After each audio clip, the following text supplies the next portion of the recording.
तख्त हज़ारा में रांझा का अपने भाइयों से टकराव होता है।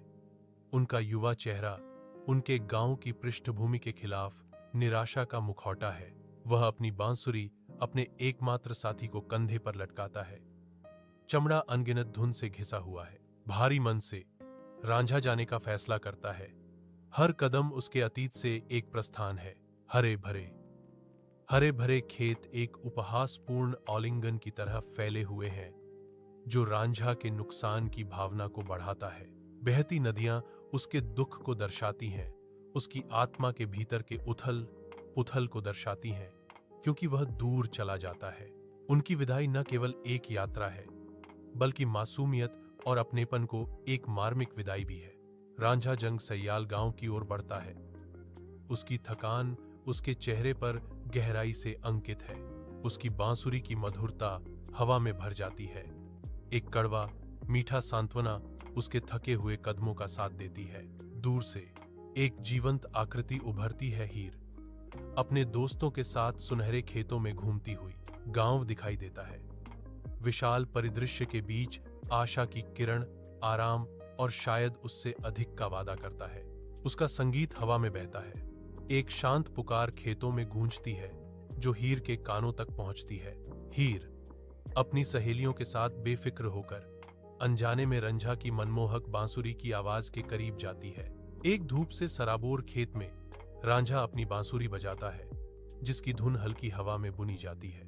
रंझा के संगीत से हवा में शांति से मवेशी चरते हैं, लापरवाह और हल्के। हीर सम्मोहित संगीत से आकर्षित होकर प्रकट होती है। उसकी आंखें सवालिया हैं। आप कौन हैं? रांझा रुक जाता है। उसकी निगाहें उससे मिलती हैं। उसकी आंखों में रहस्य का एक संकेत है। एक यात्री। बांसुरी शांत है। स्वर बने रहते हैं, क्योंकि दो आकृतियां सुनहरे खेत के बीच खड़ी हैं। एक अनकहा संबंध बन रहा है। नदी के किनारे हीर और रांझा मिलते हैं। डूबते सूरज की लंबी छायाएं पड़ रही हैं, जो पानी को नारंगी और सुनहरे रंगों में रंग रही हैं। हीर कबूल करती है, रांझा, मेरा दिल सिर्फ तुम्हारे लिए धड़कता है। उसकी आवाज पेड़ों की धीमी सरसराहट पर धीरे से गूंजती है। रांझा जवाब देता है। उसकी आंखें उसकी आंखों से मिली हुई हैं। और हीर, मेरी आत्मा हमेशा के लिए तुम्हारी है। एक बांसुरी की मधुर धुन हवा में गूंजती है, उनके वादों को सील करती है, क्योंकि नदी उनके प्यार की मूक गवाह बन जाती है। हीर के घर के अंदर हवा अनकहे दुख से भरी है। दीवारों पर परछाइयां नाचती हैं। कमरा छोटा है, परंपरा और अपेक्षा के भार से भरा हुआ। एक व्यवस्थित विवाह मंडरा रहा है, जो हीर के भविष्य पर एक लंबी काली छाया डाल रहा है। हीर की आंखों में गहरी उदासी झलकती है। भीतर ही भीतर एक मूक विद्रोह पनप रहा है। उसकी आवाज कोमल लेकिन दृढ़, दमघुंटू माहौल को चीरती है। मेरा दिल पहले ही किसी और का है। उसके शब्दों का भार हवा में लटका हुआ है, जो उसके लिए तय किए गए भाग्य को चुनौती देता है। यह हीर के गांव में हीर की शादी का दिन है। वह एक दुल्हन के रूप में सजी है, जो देहाती पृष्ठभूमि के खिलाफ जीवंत रंगों का एक दृश्य है। हालांकि उसकी आंखें उसकी खुशी को उजागर करती हैं, जो दरवाजे पर टिकी हैं। रंझा के आगमन के लिए एक मूक गुहार उसके चेहरे पर अंकित है। हवा उत्सव की शहनाई संगीत से गूंजती है। इसके आनंदमय स्वर हीर के दिल के भीतर के उथल पुथल के विपरीत हैं। गांव जश्न मनाता है। हीर के चेहरे पर चुपचाप बहते आंसुओं से बेखबर आशा और निराशा का एक मार्मिक मिश्रण। शहनाई का हर स्वर उसके दुहक को गहरा करता है। हवा में गूंजती हुई लालसा की एक सिम्फनी, जैसे वह अपने प्रियतम का इंतजार कर रही हो। उसका दुल्हन का पहनावा एक क्रूर मजाक जैसा लगता है। उसका दिल उस प्यार के लिए रो रहा है जो कभी नहीं हो सकता। एक जीवंत दुनिया में एक मूक चीख। घने जंगल के आवरण के नीचे रंझा एक जोगी के रूप में लिपटा हुआ हीर के गांव में कदम रखता है।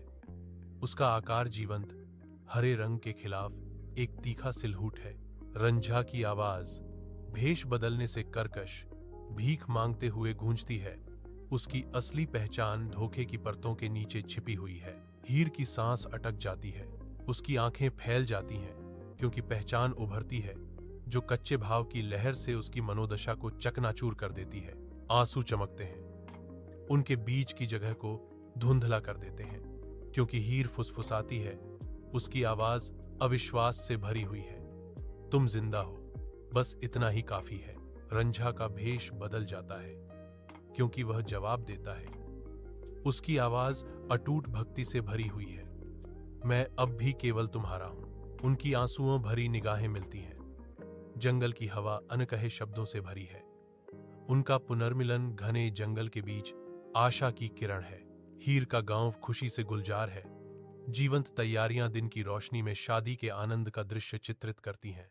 अदृश्य हीर के चाचा मिठाई में जहर मिलाते हैं, जो गांव की उत्सव की खुशी से ढका हुआ एक गहरा काम है। हीर और रांझा ने जहरीली मिठाई साझा की, जो अनजाने में त्रासदी में बदल गए उनके प्यार का प्रतीक है। हाथ में हाथ डालकर हीर और रांझा अपने अंत का सामना करते हैं।